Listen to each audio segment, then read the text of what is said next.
Just enough taters, Uncle Jed? Don't hardly look it, Jethro. Well, a pink, pretty near 2 dozen. Better fetch me the peelings. I got a feeling that's where most of the taters is.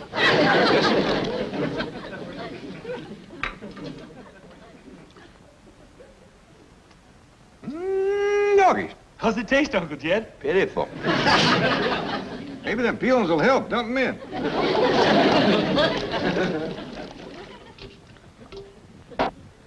Doggone, it just don't seem right, us doing women's work, whilst Granny sits in front of that TV set all day. Ever since she found out it wasn't a washing machine, she ain't been more than 3 feet away from it. She's like a young'un with a new toy. Like Elly with her new critter. How come she ain't in her doing this cooking? Jethro, I just don't believe Elly was cut out for fixing victuals. Never forget the time she made that gooseberry pie. Ruined our best goose and a whole bucket of berries. You mean she put together? She did, and it was a mess, I'll tell you. I got her and Skipper out looking for stuff to put in this here. Pa, Skipper found some onions. Onions? Hey, they ought to go dandy in here. Go on, Skipper, give them to Pa. Thank you, Skipper. These here Beverly Hills onions ain't got a lot of bite to them. But the tops sure do flour out pretty. Jethro? Wash these and drop them in the pot. Tops and all? Yeah, we need all the flavor we can get. Where'd you find them, Elly? Over to the Drysdales. Did you ask the Drysdales, could you borrow some onions? Oh, yes, sir, Pa. Miss Drysdale says go around to the kitchen door and get some from the cook. But Skipper found some on the way, and we didn't have to bother nobody. Fine and dandy. Well, drop them in the pot, Jethro. Don't just stand there sniffing them. Would you like some more? There's a whole big patch of them. A few more might help, Elly. That stew ain't got too much going for it. Come on, Skipper. Let's go pull up some more onions. How's it going, boy?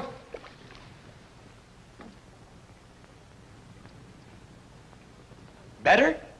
Still pitiful. Even these onions ain't doing nothing. We just got to get Granny to help us. You ain't gonna pry her loose from that TV set now. This is the time her favorite is on. You mean that big strapping cowboy star? That's right. Marshal Quirt Manley, 2-gun tamer of the Wild West. Look out, Quirt! Them rustlers are sneaking up behind you, fixing to shoot you in the back. Look out! Ooh, they got you. Ooh, they got you again.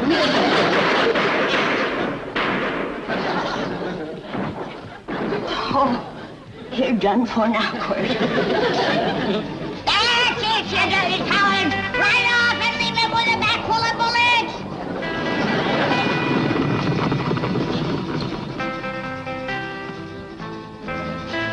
Attaboy, Quirt, after him! Get him! Catch him, Quirt!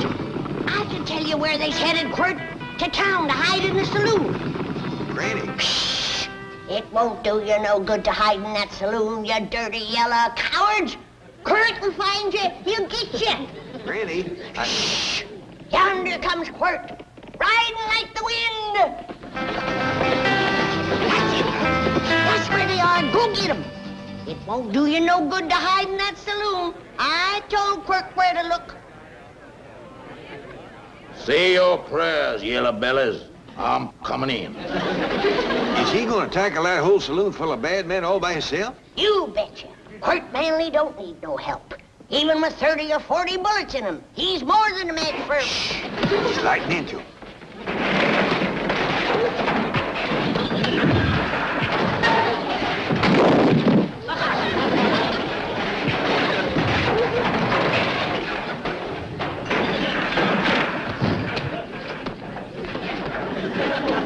See, Jed? I told you he didn't need no help. Look at them run, the yellow bellies. He's right smart of a man, all right.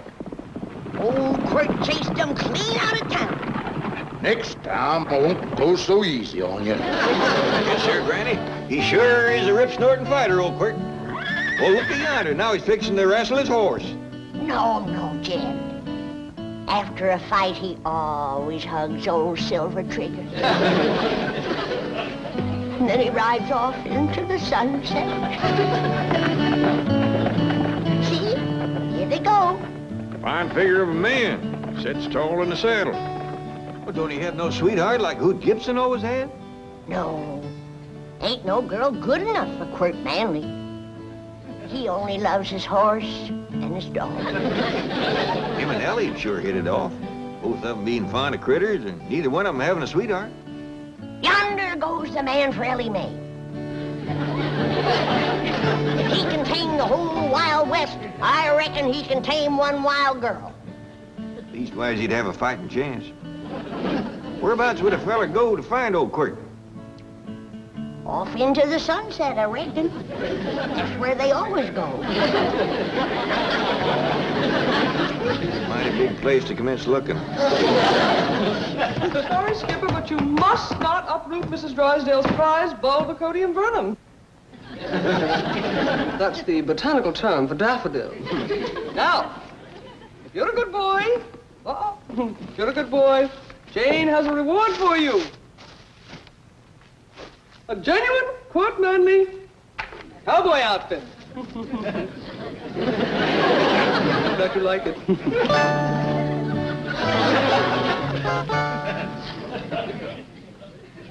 Oh, howdy, Miss Jane. Greetings, Jethro. And how is my strong, handsome, manly hero today? Well, you'll have to ask Granny. She's the one that watches him. Watches who? Quirt Manley. Oh, you thought I was referring to the television star. Oh, I know you're hungry, Skipper. So am I, but this stew ain't nearly ready yet. Stew? Jethro, what are you putting in there? Everything I can lay my hands on. Why, it ain't got no flavor at all. Oh, no, Jethro. Not tea. Oh, you poor dear boy. You need a woman to do this kind of work for you. That's a fact. You can say that again. There happens to be such a woman available. I know, but I don't stand much chance with her. Would you like her to take over right now and prepare you a delicious meal? I sure would. Then drop to your knees, my handsome one, and ask me the question that is in your heart. Please, will you go get Granny? Yes! My answer is Granny! Jethro, get up off that floor and stir the stew. Miss Jane, will you stay and have victuals with us, such as he is? Oh, well, yes, but why not let me do... Hey, Skipper! Come on, Skipper, let's swing through the tree. Elly, what are you doing? We's playing ape. Look here. Elly, no, please, be careful! Sure would like to know where to find that Quirt Manley. Well, if you mean the television star, he lives right here in Beverly Hills. He does? Could we get him to meet up with Elly May? I'm sure Mr. Drysdale could arrange it.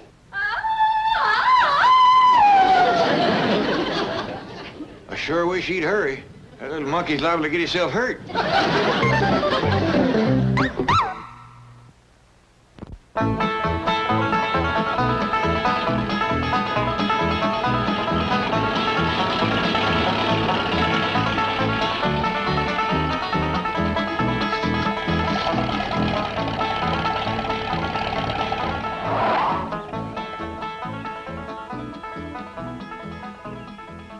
I see you got some victuals.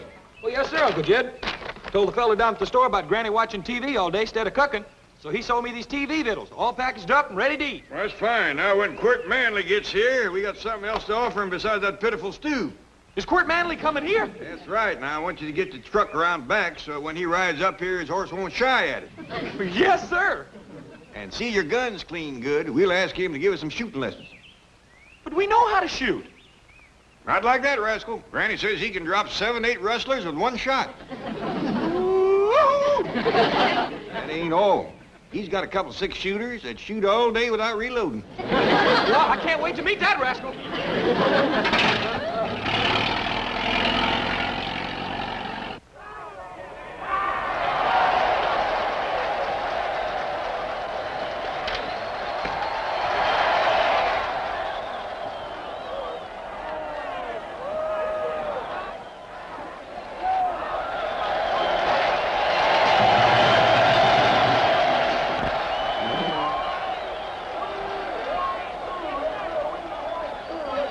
What are they scrapping over, Granny? A little leather pouch, no bigger than that. What's in it? I don't know, but there's 22 men tearing each other apart trying to get it. Mighty big crowd sitting there watching them. But not one of them has lifted a finger to stop that terrible fight. That little feller in the striped shirt seems to be trying. Him? He keeps blowing a whistle and hopping around. The minute he turns his back, they line up and go to scrapping again. Granny, Mr. Clappett, Quirt Manley just turned into your driveway. Quirt Manley! Yes, I knew Mr. Drysdale could arrange it. Quirt could whoop the whole bowl full of you. Come on, Granny. Miss Dean, you find Elly May and get her into a dress. Yes.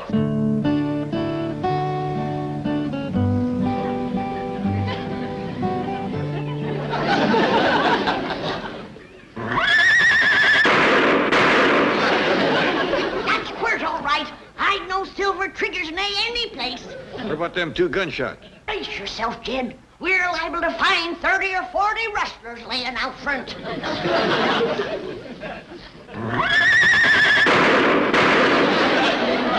Don't shoot, Quirt. We ain't rustlers. We's friends, Miss Manley. That we is.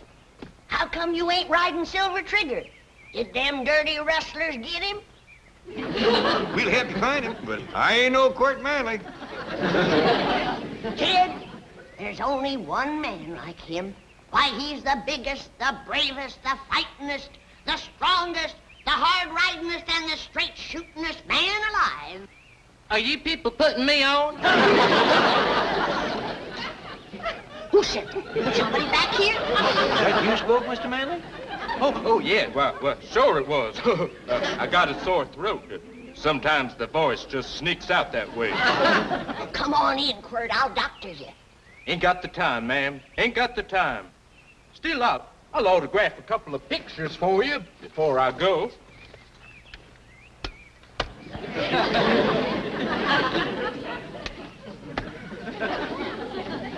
There you are. Well, so long now. I got to be driving off into the sunset. Wait a minute. What about Elly May? Elly May? Well, sure. There you are. Mr. Clappett, Elly May is swinging through the trees with Skipper and refuses to come down. I'll go fetch her down if you can keep Mr. Manley from leaving. Please don't go, Quirt. Well, sorry, ma'am, but gotta hit the trail. Well, so long, y'all. Hold on there, Mr. Manley. My boss, Mr. Drysdale, has been speaking with your boss, the sponsor, and he wants you to stay here and meet Elly May. Oh, well, in that case, I reckon I could spare a couple of moments. Bless you, Quirt. Oh, bless you, Quirt. Elly May is the wildest young'un that ever come down from the hills. But if there's one man alive who can tame her, it's big Quirt Manley. Well, thank you, ma'am. Thank you. I wish I was 10 years younger. I tell you right now, I'd give that Elly May a run for her money. I always was partial to tall men.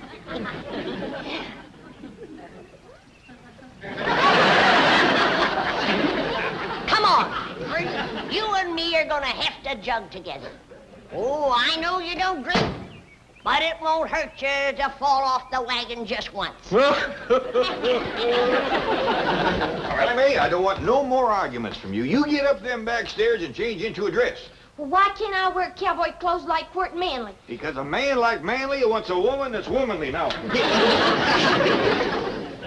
Jethro, what are you pouring into the stew? Cornmeal. Gives it some body.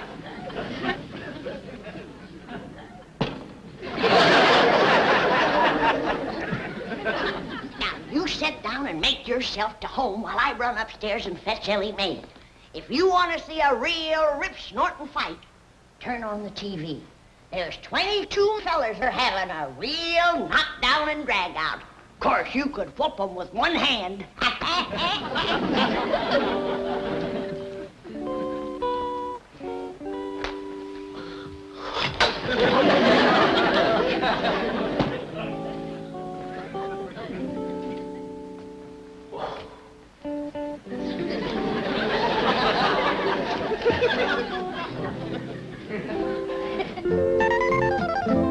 Lovely, Elly May. Simply lovely. Here. I'll go the back way and get your father. Yonder he sits. That's him, with the broad shoulders and hat. fall in the chair, don't he? Sure does, Granny. Wait till he stands up. Your heart will jump right into your mouth. Mr. Manley, this here is Elly May. Howdy do. Glad to make your acquaintance. Dad!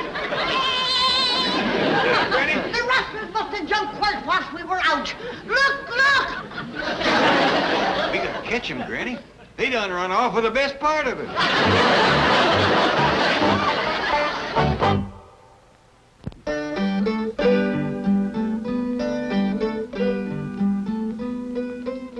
Now, Granny, I know you've had a cruel blow seeing your hero come apart like that right in front of your eyes, but you can't drown your sorrows in a jug. I don't take more than a thimbleful, and you know it. Now, don't fly off at me. By the way, where is your drinking thimble? Right here. Granny, how about we all take a nice ride in the truck? A little fresh air might do you some good after a thimbleful of that rheumatism medicine. I ain't had none of it yet. I don't want to lighten the jug. How come? 'Cause when I find that Quirt Manley, I'm gonna throw it at him.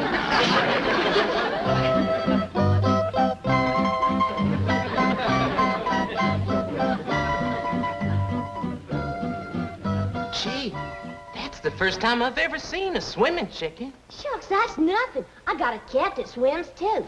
And a rooster that plays dead, a dog that climbs trees, and a turkey that shakes hands. My goodness, I just love animals like these. That is, the little ones. Big animals like horses kind of scare me. But you ride like the wind on TV. Oh, that's not me, Elly May. That's my double. He does my riding, shooting, fighting, falling off cliffs and things like that.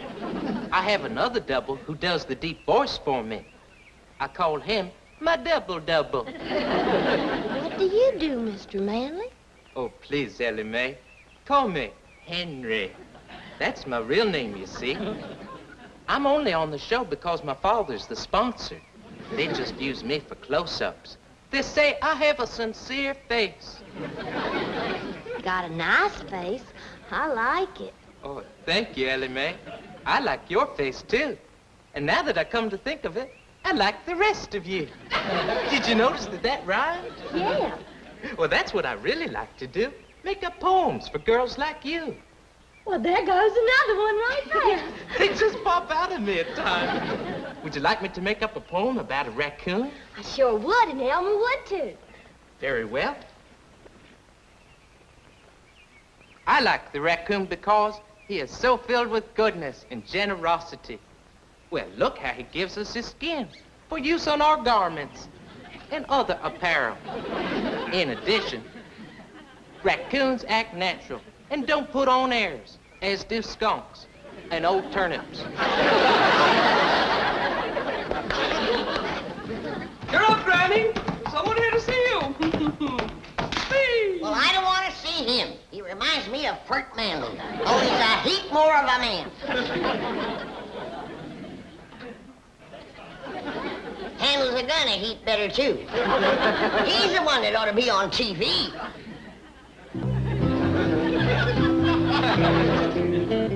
Hi, Elly May. Hey, excuse me, little fella. Can you tell me where I can find Mr. Quirt Manley? I noticed you was toting his hat for him. Well, this here is Quirt Manley, Jethro. Stop joking, Elly May. I'm in a hurry. I want to ask him if I can borrow his pretty car to drive around the block a couple times. Well, yes, you may, Jethro. The car belongs to my father, so it's all right. Yoo-hoo! Hey, do you think he'd tear me to pieces if I borrowed his hat, too? I can promise you he won't.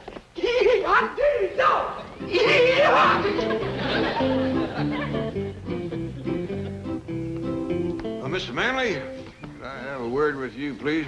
I know what you're going to say, Mr. Clampett, and I don't blame you for wanting to shoot me. Oh, ain't nothing like that at all. I just want to talk to you about Granny. Guess I must have been a terrible disappointment to her. She is a mite let down, but I think we can pull her out of it if we all tug together. Now, first off, I'm going to learn you how to shoot a gun, and Elly here is going to learn you how to fight. I'm afraid of guns, but I might like learning to fight.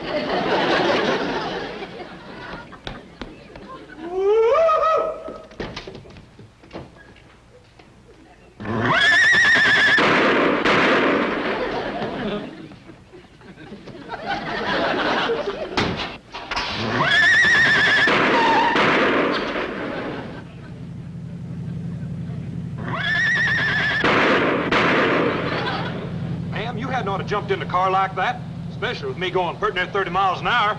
I'd do anything to sit next to Quirt Manley. But my name ain't Quirt Manley. Don't think you can fool me. I've seen you on television. And I've dreamed of the day when I could get close enough to throw my arms around you and kiss you. My darling Quirt. But honest, ma'am, my name is... Your name is what? My name is Kurt Manley. Don't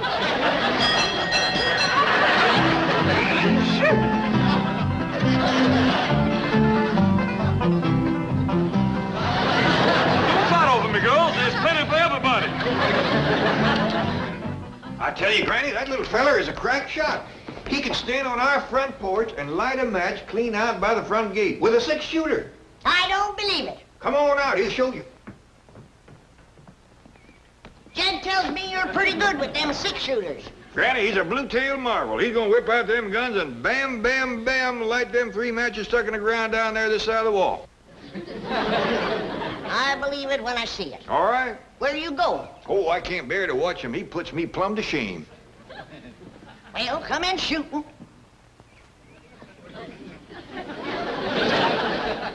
You count to 3, and I'll draw and fire. 1, 2, 3. Well, I gotta admit, that's pretty good. Why, you ain't even drawed your guns, you little faker, you! Granny, hold on! That little sawed-off faker out of here! But Elly's right fond of him. You see, Granny, some heroes is fighters and some heroes is lovers, and I reckon that little cowboy is a lover. Oh, gosh. I'm gonna get my shotgun and blast the inside out of that lying TV set, and if he ain't gone by then, he's next. Granny, wait!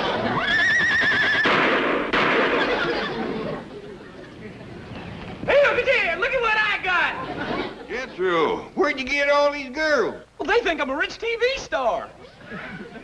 Say, if you girls cotton the money, I'll show you how you can divide up that whole roll. He's a little cowboy inside there. All you gotta do is go in there and make a big fuss over him and take on about how cute he is. Will you do it? Sure. Let's go. Where are we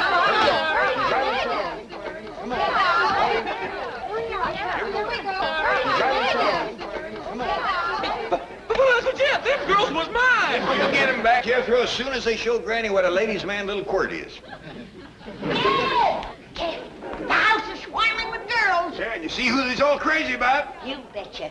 He's a real star, that little feller.